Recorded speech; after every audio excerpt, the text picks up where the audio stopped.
اسماء بنت ابی بکر کہتی ہیں کہ میں رسول اللہ صلی اللہ علیہ وسلم کی زوجہ محترمہ عائشہ رضی اللہ تعالی عنہا کے پاس ایسے وقت آئی جب کہ سورج کو گہن لگ رہا تھا اور لوگ کھڑے ہو کر نماز پڑھ رہے تھے۔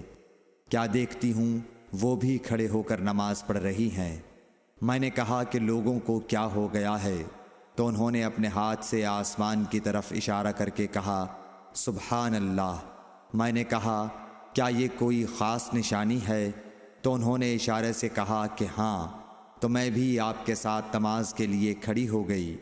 آپ نے اتنا قیام فرمایا کہ مجھ پر غشی طاری ہونے لگی اور میں اپنے سر پر پانی ڈالنے لگی۔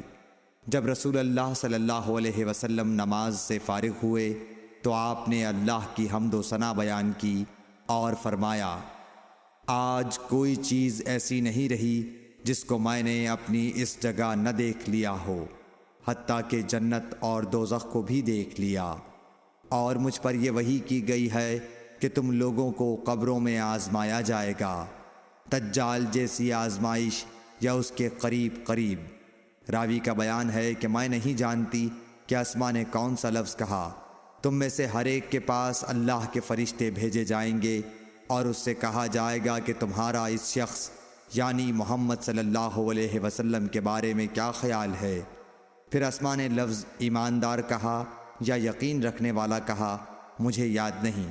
بہرحال وہ شخص کہے کہ محمد صلی اللہ علیہ وسلم اللہ کے سچے رسول ہیں، وہ ہمارے پاس نشانیاں اور ہدایت کی روشنی لے کر آئے، ہم نے اسے قبول کیا، ایمان لائے اور آپ کا اتباع کیا۔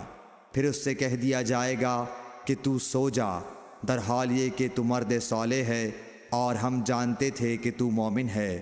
اور بہرحال منافق یا شکی آدمی، اسماء نے کون سا لفظ کہا مجھے یاد نہیں، جب اس سے پوچھا جائے گا کہے گا کہ میں کچھ نہیں جانتا، میں نے لوگوں کو جو کہتے سنا وہی میں نے بھی کہہ دیا۔